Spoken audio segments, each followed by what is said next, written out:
Hello friends, welcome back. I am Raju stock analysis में आपका स्वागत है। आज हम जिस स्टॉक की बात करने वाले हैं उसका नाम है पीडीएस लिमिटेड। इसका शॉर्ट नेम है पीडीएसएल। अब इसकी एनालिसिस हम करें उससे पहले मैं आपको एक और अपडेट देना चाहूँगा कि कल अमेरिका से ये खबर आई कि 25% टैरिफ लगने वाला है और आज सुबह ही मार्केट धड़ाम से गिर गया। और अभी हम जिस वक्त वीडियो बना रहे हैं उस वक्त दोपहर के 1 बजे है और 1 बजे के टाइम पे मार्केट माइनस से प्लस में भी आ चुका है। हो सकता है मार्केट क्लोजिंग टाइम पे वापस दोबारा माइनस हो जाए या फिर और ज़्यादा प्लस भी हो जाए। इन सब बातों से हमें दूर रहना चाहिए, क्योंकि अक्सर हमने पिछले 18 सालों से यही देखा है कि जब भी मार्केट में कोई बुरी खबर आती है या माहौल खराब होता है, उसी वक्त बड़े इन्वेस्टर ऐसे माहौल में ही अपना इन्वेस्टमेंट बढ़ाते रहते हैं और रिटेल निवेशक डर के मारे अपना माल खाली कर देते हैं। तो इस टैरिफ वॉर से जिसे डरना है वो डरते रहे। हम नहीं डरने वाले हैं, हम तो इसे अपॉर्चुनिटी समझते हैं। और इसीलिए आज जब मार्केट सुबह में गैप डाउन ओपन हुआ और हमने देखा कि हमारा कौन सा स्टॉक हमारे सही सपोर्ट के पास आ चुका है, तो इसमें से आज ये एक स्टॉक निकल के आया है जिसका नाम है पीडीएसएल। वो हमारे सही सपोर्ट के पास आ चुका था, तो आज हमने इसमें यहाँ एक एंट्री ले ली है। आप उसकी स्क्रीनशॉट देख सकते हैं। 348 के भाव पे आज हमने इसमें एक एंट्री ले ली है। आप यहाँ पे देख सकते हैं, इसमें हमने पहले से ही 336 के भाव पे ट्रेंड लाइन लगा के रख दी थी। यही हमारा पहला सपोर्ट था। और मार्केट जब सुबह में गैप डाउन ओपन हुआ तब इसने 341 का लो लगाया था और वहां से वापस फिर से ऊपर चलना शुरू भी कर दिया था। तो हमने देखा कि ये हमारे पहले सपोर्ट के पास आ चुका था, तो हमने इस बुरी खबर को इग्नोर करके इसमें एक एंट्री ले ली है। क्योंकि हमें पता है मार्केट हो या स्टॉक हो, उसका बढ़ने का और गिरने का ये प्रोग्राम तो पहले से ही फिक्स हो जाता है। ऐसी बुरी खबर या अच्छी खबर ये तो एक सिर्फ बहाना होता है। और जब मार्केट में कोहराम मचता है उस वक्त किसी के पास भी किसी भी स्टॉक में एनालिसिस करने का टाइम नहीं रहेगा। इसीलिए हम पहले से ही एडवांस में सभी स्टॉक जितने हमने ढूंढ के निकाले हैं उन सभी स्टॉक में हम पहले से ही एनालिसिस कर लेते हैं। और जो जो हमारे सही सपोर्ट होते हैं वहां पे हम ऐसी ट्रेंड लाइन खींच के रख देते हैं। अगर आपको ऐसा लग रहा हो कि क्या हम ये सच बोल रहे हैं, तो चलो एग्जाम्पल के तौर पे आज मैं आपको 2-3 स्टॉक ऐसे भी दिखा देता हूँ कि जिसकी ट्रेंड लाइन हमने पहले से ही खींच के रख दी हुई है। आज हम उसका रिव्यू नहीं करने वाले हैं, सिर्फ आपको एग्जाम्पल के तौर पे हम आपको दिखा रहे हैं। तो इसमें हमारा पहला स्टॉक है टाटा एल्क्सी लिमिटेड। आप देख सकते हैं 2022 में 10,760 का ऑल टाइम हाई बनाया था और वहां से ये लगातार डाउन ट्रेंड में अभी चल रहा है। अब ये तो टाटा ग्रुप की कंपनी है, बड़ी जानदार कंपनी है, फिर भी हम अभी इसमें एंट्री नहीं लेने वाले हैं। इतनी बड़ी गिरावट होने के बाद भी इसमें हमारा पहला सपोर्ट 3,650 का है। जब तक ये वहां तक नहीं आ जाता तब तक हम इससे दूर रहने वाले हैं। और आप देख सकते हैं कि इसमें हमारे जितने भी सपोर्ट है उन सभी सपोर्ट के पास हमने ट्रेंड लाइन लगा दी है। अब आप देख सकते हैं हमारा दूसरा स्टॉक ट्रेंड, इसमें भी देख लीजिए पहले से ही एडवांस में इसमें जितने भी हमारे सपोर्ट है उन सभी सपोर्ट के पास हमने ट्रेंड लाइन लगा दी है। अब 2024 में इसने 8,345 का ऑल टाइम हाई बनाया था और वहां से गिरावट करते हुए अभी ये 5,060 के पास ट्रेड कर रहा है। और आप देख लीजिए इसमें हमने ट्रेंड लाइन कहाँ पे लगाई हुई है, 3,750 के पास। उसके बाद दूसरी ट्रेंड लाइन 2,000 के पास, उसके बाद तीसरी ट्रेंड लाइन 1,100 के पास। अब ये भी टाटा ग्रुप की कंपनी है, जानदार कंपनी है, फंडामेंटल भी अच्छे हैं, लेकिन मैं आपको ये एग्जाम्पल के तौर पे दिखा रहा हूँ, अभी हम इसका रिव्यू नहीं कर रहे हैं। इसके आगे अब हमारा अगला स्टॉक देख लीजिए, ये है बजाज स्टील इंडस्ट्रीज लिमिटेड। ये बजाज ग्रुप की कंपनी है। इसमें भी आप देख लीजिए 2024 में 988 का ऑल टाइम हाई बनाया था और वहां से गिरावट करते हुए अभी ये 560 के पास आ चुका है। और इसमें हमारी ट्रेंड लाइन कहाँ पे है, 330 के भाव पे। तो ये मैं आपको इसलिए दिखा रहा हूँ कि हमारी वॉच लिस्ट में ऐसी 400 कंपनियां हैं और उन 400 कंपनियों की एनालिसिस हमने पहले से ही करके रख दी है।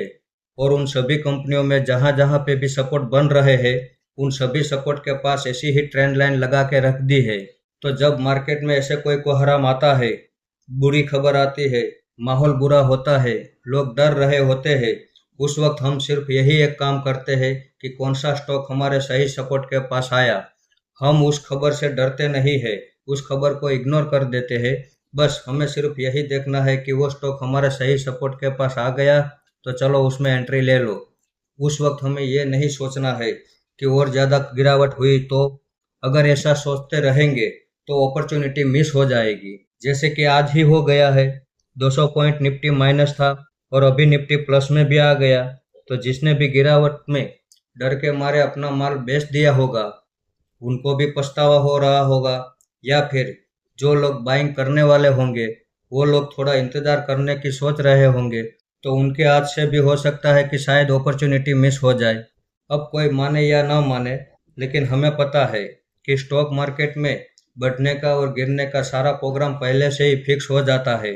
तो इस टेरिफ वॉर में डरने की बजाय जो लोग समझदारी से इसे अपॉर्चुनिटी समझ के इन्वेस्टमेंट करेंगे वो आगे चल के अच्छा खासा प्रॉफिट भी कर पाएंगे। अब स्टॉक मार्केट में रिटेल निवेशक की सबसे बड़ी प्रॉब्लम क्या है? वो डर और लालच के खेल में ही फंस जाती है। अब बजाज स्टील इंडस्ट्रीज का चार्ट ही आप देख लीजिए।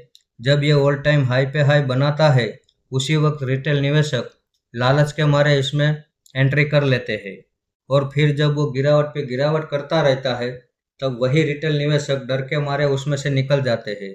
और उसी वक्त बाजार के बड़े खिलाड़ी क्या करते हैं कि जब गिरावट होती है तब वो अपना होल्डिंग बढ़ाते रहते हैं, और जब स्टॉक ऑल टाइम हाई पे हाई बनाता है उस वक्त वो अपनी होल्डिंग घटाते रहते हैं। और हमारा काम भी कुछ ऐसा है कि हम किसी भी स्टॉक में ऑल टाइम हाई पे एंट्री नहीं लेते हैं, उसमें जब अच्छी खासी गिरावट हो जाए तब हम उसमें एंट्री लेते हैं। हो सके तो ये वीडियो अपने दोस्तों में शेयर करें, शायद ये वीडियो उनके लिए काफ़ी फायदेमंद साबित हो। तो आइए अब हम पीडीएसएल के फंडामेंटल और चार्ट में टेक्निकल पैटर्न की बात कर लेते हैं। अब इसके फंडामेंटल हम देखें तो शेयर होल्डिंग पैटर्न में पब्लिक के पास 28% जितनी होल्डिंग हमें यहाँ नज़र आ रही है, उसमें भी 11% जितनी होल्डिंग तो बड़े इन्वेस्टर के पास है, यानी कि पब्लिक के पास केवल 17% जितनी होल्डिंग है। डीआईएस के पास 5.5% जितनी होल्डिंग है, एफआईएस के पास 4.5% जितनी होल्डिंग है, और बाकी की सारी होल्डिंग प्रमोटर के पास मौजूद है। उसके आगे बैलेंस शीट में हम देखें तो इस कंपनी के ऊपर 1232 करोड़ का कर्ज है, उसके सामने 1622 करोड़ का रिजर्व है। इस हिसाब से इनकी बैलेंस शीट काफ़ी मजबूत और दमदार है। उसके आगे प्रॉफिट एंड लॉस सेगमेंट में हम देखें तो ईयर ऑन ईयर ये कंपनी कंपलसरी अच्छा खासा प्रॉफिट कर रही है, साथ में ये कंपनी हमें डिविडेंड भी दे रही है। अब मार्केट कैप में हम देखें तो पहले नंबर पे इसका नाम हमें यहाँ नज़र आ रहा है, यानी कि ये इस सेक्टर की नंबर 1 दिग्गज खिलाड़ी है।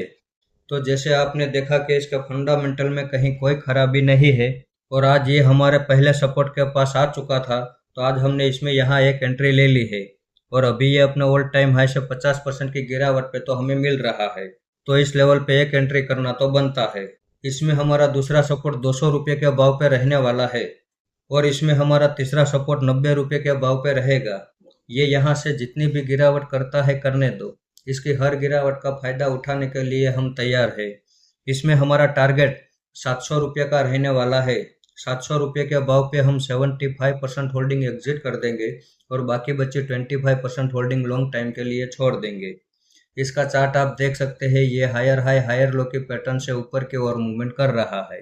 हो सकता है ये यहीं से ऊपर चलना शुरू कर देता है तो बड़ी अच्छी बात है, और अगर यहाँ से और ज़्यादा बड़ी गिरावट करता है तो करने दो। इसकी हर गिरावट में हम अपना इन्वेस्टमेंट बढ़ाते जाएंगे, क्योंकि इसके चार्ट में हमें इतना भरोसा तो मिल जाता है कि जब ये नई तेजी की रैली चालू करेगा तो अपने पिछले ऑल टाइम हाई को ब्रेक करके एक नया ऑल टाइम हाई बना देगा। तो इस कंपनी के ऊपर हम भरोसा कर सकते हैं। इस वीडियो को आप मेरी ओर से बाइंग या सेलिंग की रिकमेंडेशन ना समझे, ये मेरा पर्सनल व्यू है जो मैं आपके सामने शेयर कर रहा हूँ। ऐसे ही अच्छे अच्छे टेक्निकल और फंडामेंटल वाले स्टॉक मैं आपके सामने लाता रहूँगा। आपने यहाँ तक मेरा वीडियो देखा उसके लिए आपका बहुत बहुत धन्यवाद।